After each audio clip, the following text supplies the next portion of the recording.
Assalamualaikum. I'm Dr. Sana Rao from Xiamen University. I'm a PhD scholar in computer science, major in computer vision from Xiamen University, China. Today I'm going to discuss a very important task of computer vision, and that is motion estimation. Basically, in motion estimation, we are interested in finding the motion of objects from image sequences or videos. Actually, videos consist of image frames, a lot of image frames, that is also called image sequences, and we need to find the motion or the moving objects in that frame. So motion, in other words, motion is the name to find the moving objects. Okay, there can be different situations. You can better understand from this slide. Like one situation can be static camera and moving scene or moving objects. You can notice on airports or at railway stations that the camera is fixed, means static, and people are moving, so there is motion, and the second situation can be moving camera with static scene, means there is no human motion or no object motion, only camera is moving, so it's mean there is a motion. The third situation can be that camera is moving and objects are also moving, while the other situation that is different from these other situation is camera is moving, objects are also moving, and moving lights, means the car is moving and lights are on, so when it will move, lights will also move, so this means this is the motion of lights. Three type of motion in this situation, like moving objects, moving cars with moving lights.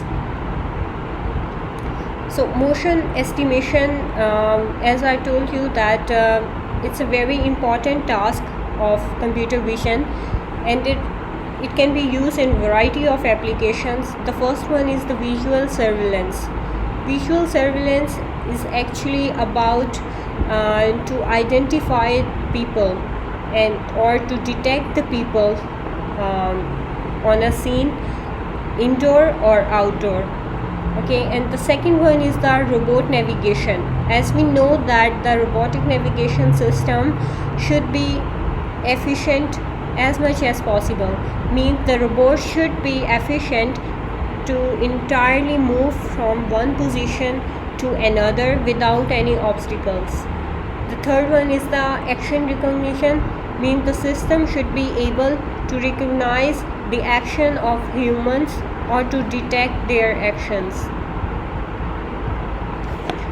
Okay, we know about the visual surveillance systems, but now the question is how the visual systems keep security. Especially in smart cities, we use special intelligent visual surveillance cameras. So how they keep security? The first one is the pedestrian detection, means to detect the people for the safety, for the behavior analysis. The second one is home video surveillance systems, for the disabled people, elderly peoples, for their protection. We install the video surveillance systems in our homes. Action recognition, like face recognitions or our hands or eyes recognition systems, object tracking systems.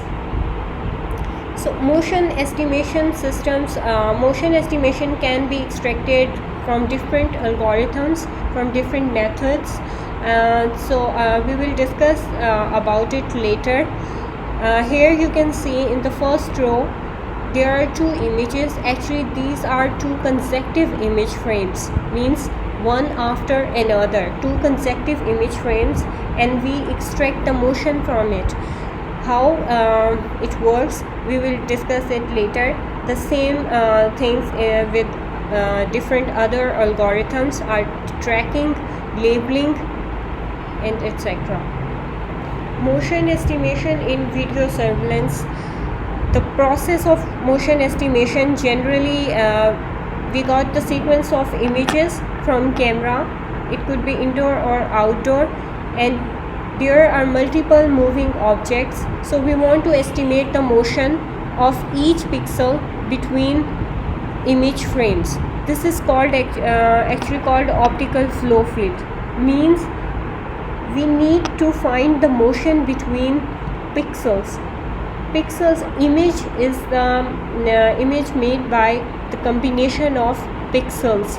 So in motion estimation, we are actually finding or actually estimating the motion of each pixels. So after finding the motion of each pixel, we segment the scene into different moving objects. Mean if the pixel, half pixel is going toward the left and half is going toward the right. So we segment the scene into different moving objects and infer the depth ordering of the moving object. That is called optical flow field. You can understand this example by the image. Like in the first row, there are two consecutive frames, the first frame and the second frame. The image between that is representing the vector plot, and that is the optical flow. It's showing the arrows. These are the vector representation of the optical flow. Okay, that's mean arrows are going toward the left, means pixels are moving towards right in another, or left in another part. So the pixel movement actually segment the object's motions that help us to estimate the motion, that which one is going to left and which one is going to right. In the bottom line, you can see that there is a color coded scheme. The color coded scheme represent the colorful representation of optical flow.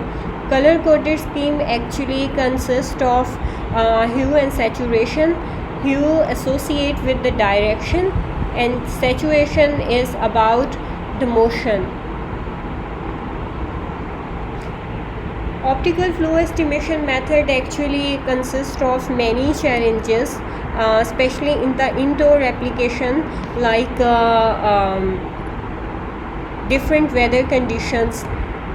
So it's hard to estimate a car motion because its boundary can be hidden, or can be or outliers can blur it. So it's hard to estimate the motion in different weather conditions like haze or rain, fog. Illumination changes means shadows and occlusion, that one object can be occluded by the another one. So it's hard to estimate the optical flow in this situation. During the past few decades, various optical flow estimation methods have been proposed.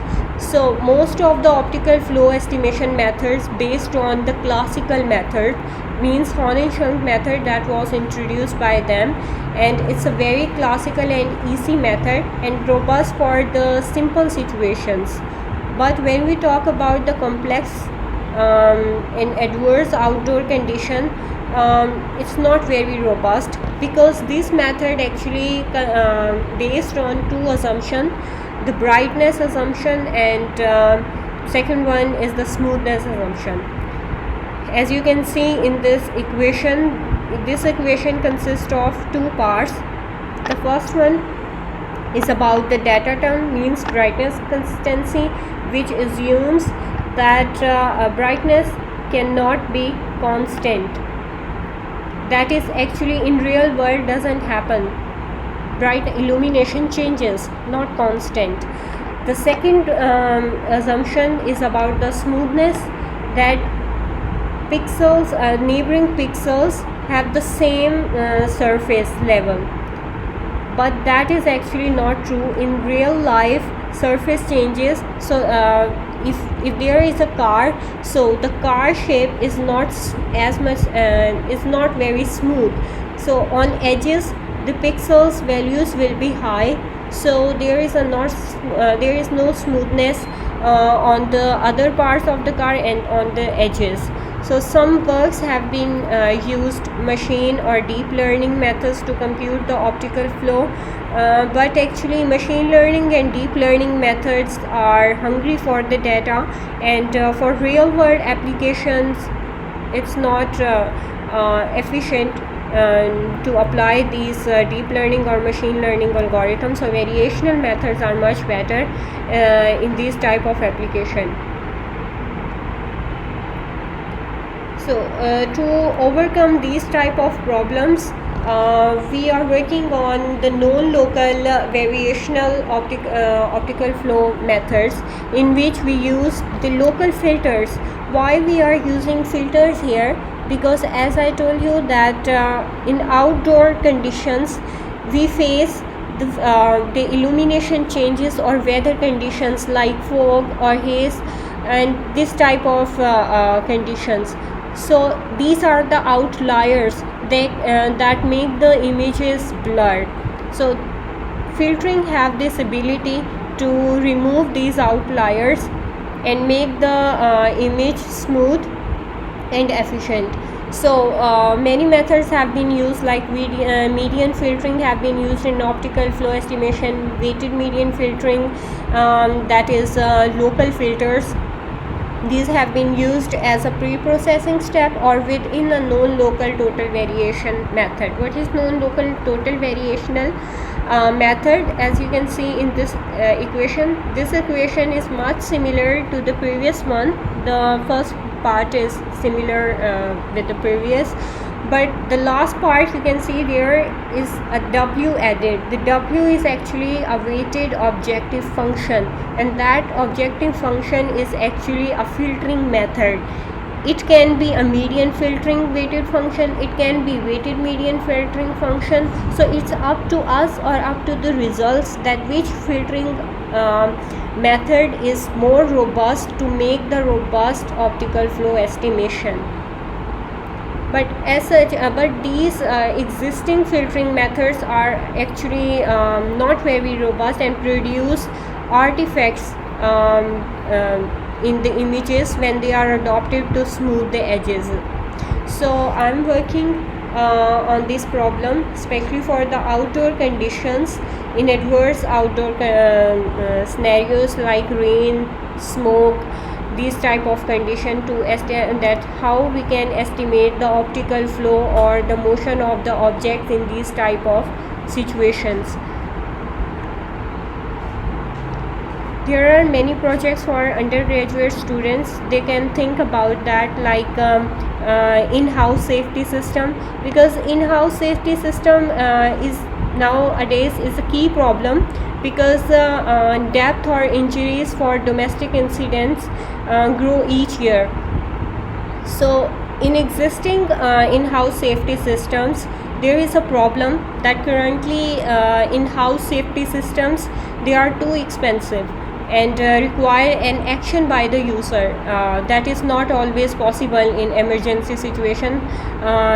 In another project, outdoor surveillance system, there is also a problem in existing systems, that commercially available systems, they are programmed to signal alarm for complex situation, but the false alarm rate for most existing systems in adverse condition is unacceptable yet. So you can think about these factors, about the cost factors and about the user friendly factor. Okay, I have already told you about the general procedure of motion estimation, but it's not too easy and not an easy task to do due to the many challenges and difficulties involved when the camera is used to capture a video sequence of moving objects. So for that one we need skills requirements actually. So you must have if you want to go in this line, so you can think about you first need to learn about basics of computer vision and image processing. Then you can learn about machine learning and deep learning algorithms for real-time systems or real problems. Find out the real problems and then apply your algorithms.